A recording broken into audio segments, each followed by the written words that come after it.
Hey, welcome back. It's Mark, and we're out here in the Beast, getting things watered up. As you see here, what is missing? If you guessed that stinking cabbage, you're correct. Too hot for the cabbage.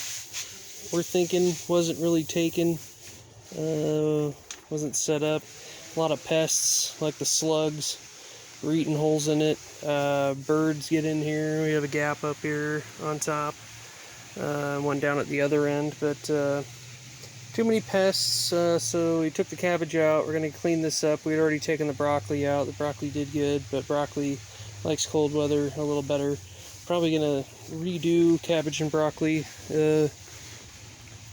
in a month or so, and get some starts going and get it in the ground for the fall months. I think it'll like the cooler weather better. I think the strawberries will come back then too. Once it starts getting colder, they'll stop bolting. Hopefully we get a few more strawberries. That'd be kind of cool. That gives us an opportunity to get some of this extra grass out of here. Like if you've watched the previous videos, the Beast had a lot of volunteer, like the strawberries were already here. The asparagus back here was already here. We did plant the herbs in the middle, the rosemary, the thyme, the lemon balm. So there were some things already out here that we just kind of let it do its thing. It needs some repairs. So instead of tearing it all apart, doing the repairs and starting over, we just kind of let things go. But down here, we have some chives. They're still looking pretty good.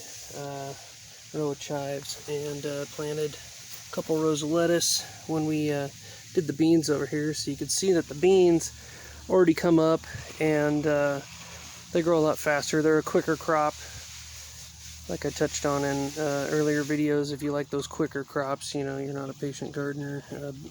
These beans seem to be quick to grow, but they got attacked by the slugs.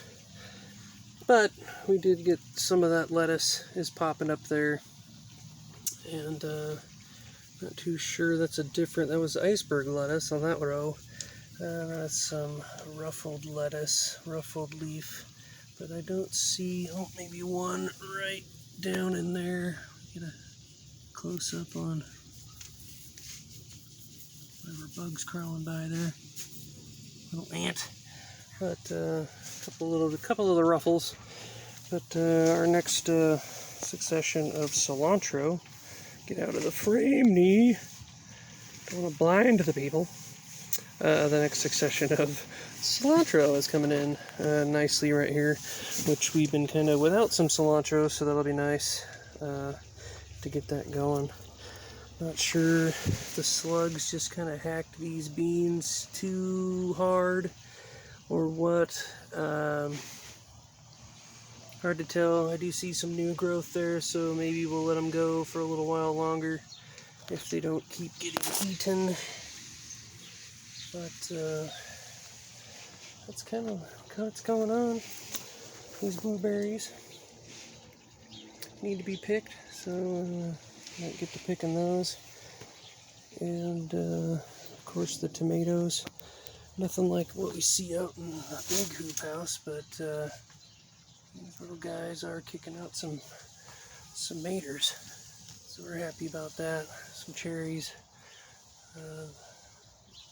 Looking forward to those German striped back in the corner there, so we're keeping an eye out on the German stripes. But it's pretty much what's going on out in the Beast. Ripped out the cabbage, got some lettuce, cilantro coming up, which was needed. Keep our saladly diets going. And the asparagus berries are still green. Just kind of keep watching those. Wait for them to turn red so we can pluck them. But figure out what's going to go down there in that cabbage end now. Get it all cleaned up. Get some of that grass out of there. And like I said, we just kind of let things go this year. But now that we get an opportunity to rotate a crop, get some of that unnecessary grass out. Maybe we'll get some chips down in the walkway here, and down in the walkway here, and kind of get this set up again. We will be doing a new roof. I think we have a solid piece of plastic left over from doing the big hoop house, so we'll be redoing that. It'll probably be a fall or possible winter project. Nice winter day if we feel like working outside, so be sure to capture all that onto the channel. But hopefully this is widescreen, and we'll see how this widescreen version checks out. Let me know down in the comments what you think. Try to turn the phone sideways here and do a 16:9 ratio and film it that way. Maybe it'll fill your whole screen. That's what we want. We want to fill your whole screen. But yeah, leave those comments, share, like, subscribe, and we'll see you again.